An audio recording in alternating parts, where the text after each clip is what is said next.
जय हिंद दोस्तों। आज की इस वीडियो में हम आपको बताने वाले हैं बिहार कोऑपरेटिव बैंक की नई वैकेंसी आ चुकी है, यानी कि सहकारी बैंक की नई वैकेंसी आ चुकी है। इस वीडियो में आपको A to Z जानकारी दी जाएगी, जैसे कि इसमें टोटल पोस्ट कितना है, एज लिमिट क्या रखा गया है, फॉर्म भरने का फीस कितना लगता है, साथ ही साथ जो इसमें सिलेबस क्या क्या है, सैलरी कितना मिलता है, A to Z जानकारी आपको इस वीडियो में मिलेगी। इसलिए इस वीडियो को जो है लास्ट तक देखना जरूरी है। तो चलिए शुरू करते हैं। दोस्तों सबसे पहले यहाँ पर आप देख सकते हैं, यहाँ पर पोस्ट का नाम क्या है, बिहार स्टेट कोऑपरेटिव बैंक, यानी बिहार स्टेट कोऑपरेटिव बैंक। दोस्तों यह वैकेंसी जो है ऑल इंडिया की वैकेंसी है, सभी स्टेट के लोग जो है इस फॉर्म को भर सकते हैं। लेकिन अगर आप बिहार के रहने वाले हैं तो आपके लिए बहुत ही अच्छा सुनहरा मौका है, और सभी जिले के लिए अलग अलग है। तो यहाँ पर हम आपको डिटेल्स बताएंगे। बिहार में कुछ जिले हैं जिसका हम आपको डिटेल्स बता देंगे, समझ गए। वैसे बिहार के लिए बहुत ही अच्छा है, लेकिन अदर स्टेट के लोग भी इस फॉर्म को भर सकते हैं। तो फ्रेंड्स सबसे पहले यहाँ पर आप देख सकते हैं टोटल पोस्ट जो है 276 है। टोटल पोस्ट कितना है, 276 है। इसके बाद जो है अप्लाई डेट की बात करें तो इसका आवेदन जो है शुरू हो चुका है। 9 सितंबर से जो है इसका आवेदन शुरू हो चुका है, और इसका लास्ट डेट जो रखा गया है 9 अक्टूबर 2022 तक जो है इसका लास्ट डेट रखा गया। कितना, 9 अक्टूबर 2022 तक जो है इसका लास्ट डेट रखा गया है। इसके बाद हम आपको बताते हैं पेमेंट कितना लगता है। दोस्तों अगर आप जनरल, ओबीसी या ईडब्ल्यूएस है, क्या अगर आप जनरल है, ओबीसी है या ईडब्ल्यूएस है तो 850 रुपया का पेमेंट करना होगा। अगर आप एससी एसटी या विकलांग है, यानी पीएच कैंडिडेट है, क्या है, एससी एसटी या विकलांग है तो 650 रुपया का यहाँ पर पेमेंट करना होगा, समझ गए।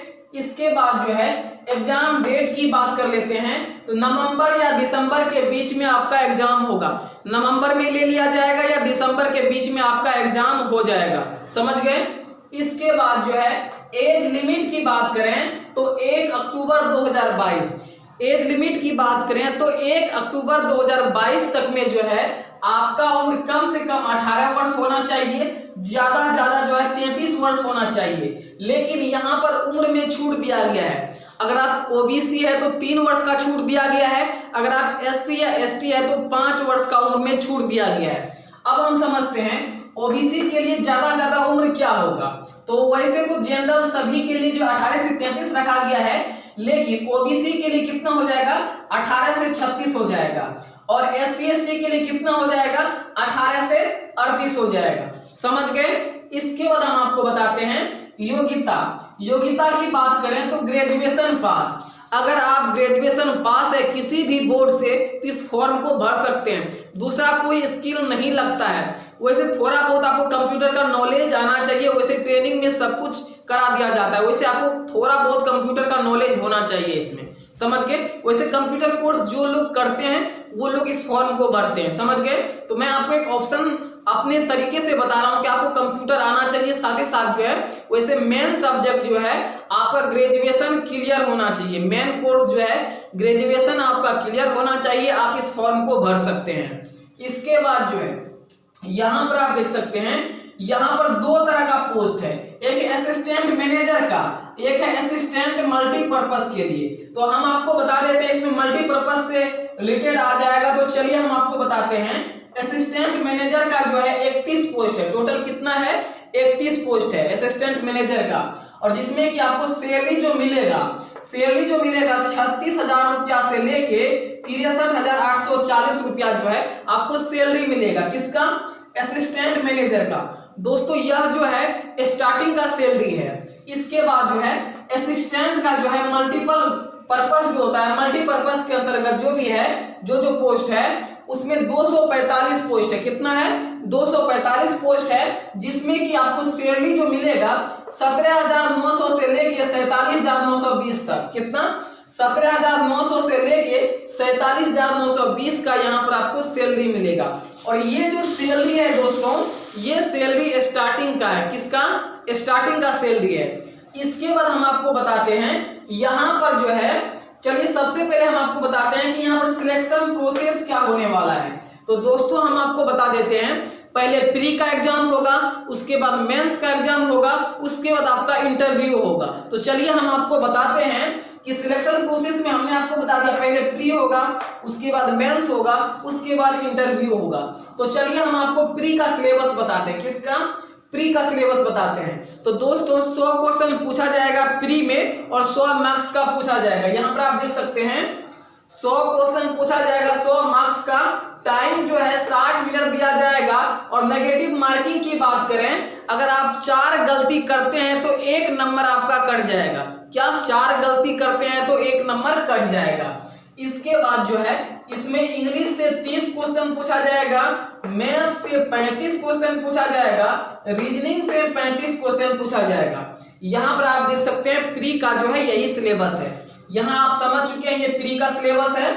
इसके बाद मेंस का जो सिलेबस है यहाँ पर आप देख सकते हैं।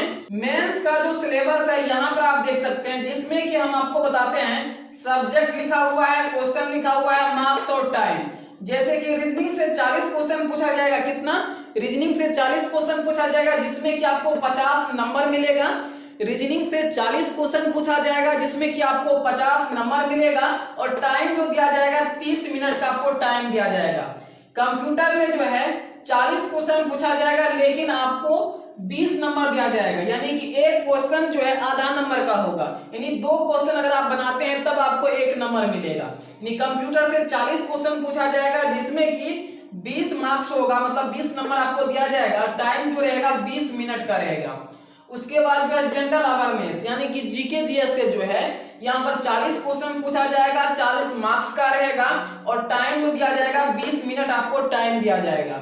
इसके बाद हिंदी और इंग्लिश में जो है आप हिंदी भी रख सकते हैं या इंग्लिश भी रख सकते हैं। फिर से मैं आपको बताना चाहूंगा, यहाँ पर आप हिंदी रखिए या इंग्लिश रखिए, जो आपको पसंद है वो रखिए। जिसमें कि हिंदी या इंग्लिश किसी में भी जो है 40 क्वेश्चन पूछा जाएगा, टोटल 40 मार्क्स का पूछा जाएगा। और 20 नंबर यहाँ पर मतलब 20 मिनट आपको टाइम दिया जाएगा। हिंदी इंग्लिश से 40 क्वेश्चन पूछा जाएगा, 40 मार्क्स का, टाइम जो है 20 मिनट दिया जाएगा। मैथ से जो है 40 क्वेश्चन पूछा जाएगा। मैथ से कितना? 40 क्वेश्चन पूछा जाएगा, लेकिन नंबर यहाँ पर आपको मिलेगा 50। मैथ से 40 क्वेश्चन पूछा जाएगा, नंबर मिलेगा आपको 50। और 30 मिनट जो है आपको यहाँ पर टाइम दिया जाएगा।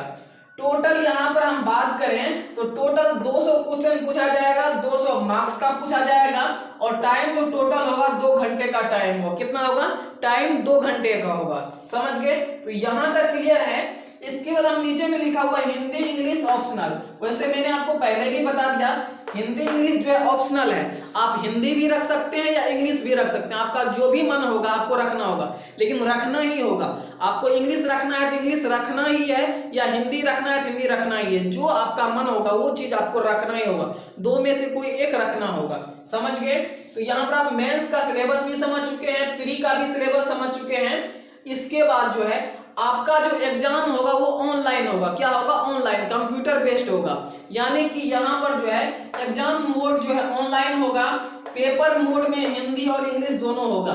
यानी कि पेपर जो आपका होगा हिंदी लैंग्वेज और इंग्लिश लैंग्वेज दोनों लैंग्वेज में होगा। समझ गए? तो जो लैंग्वेज आप जानते हैं उसके हिसाब से एग्जाम दे सकते हैं। और लेकिन आपका जो यहाँ पर एग्जाम होगा ऑनलाइन एग्जाम होगा। समझ गए? इसके बाद हम आपको बताते हैं सिटी वाइज जो है इसमें सीट कितना है, किस शहर में कितना सीट है, यानी कि समझिए कि किस जिला में कितना सीट है। तो चलिए हम आपको बताते हैं। जैसे कि हम ये बिहार का आपको बता रहे हैं, किसका? बिहार का हम आपको ये बता रहे हैं, ठीक है। और अदर स्टेट का हम नहीं बताएंगे, सिंपली हम आपको बिहार का पूरा डिटेल्स बताते हैं। अदर स्टेट के लोग भी फॉर्म भर सकते हैं, कोई दिक्कत नहीं है। यह ऑल इंडिया की वैकेंसी है। समझ गए? तो बिहार का हमने कुछ सिटी लिखा हुआ है, तो इन सभी सिटी में कितना कितना पोस्ट है हम आपको बताते हैं।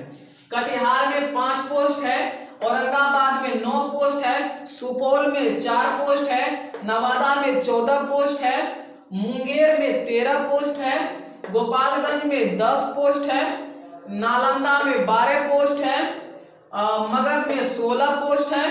इसके बाद सासाराम में जो है 20 पोस्ट है, आरा में 23 पोस्ट है, भागलपुर में 10 पोस्ट है, पाटलिपुत्रा में 10 पोस्ट है।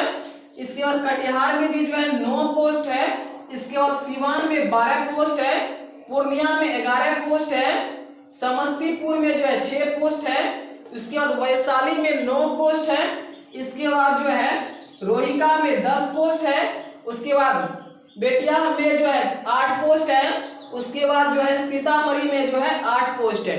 दोस्तों हमने आपको पूरा डिटेल्स बता दिया है, जो जो शहर था, जो जो डिस्ट्रिक्ट था, सभी का डिटेल्स हमने आपको यहाँ पर बता दिया कहाँ पर कितना कितना पोस्ट है। दोस्तों अगर आप बिहार के रहने वाले नहीं है, अदर स्टेट के रहने वाले हैं, तब पर भी आप इस फॉर्म को भर सकते हैं। अगर आप बिहार के रहने वाले हैं तो आपके लिए बहुत बड़ी खुशखबरी है। और यहाँ पर हमने जो है total post, apply date, payment, exam date, age limit, योग्यता, इसके बाद कौन कौन सा पोस्ट है, selection process, exam mode, syllabus, category मतलब सिटी वाइज जो है कितना सीट है, हमने आपको A to Z जानकारी दे दी है।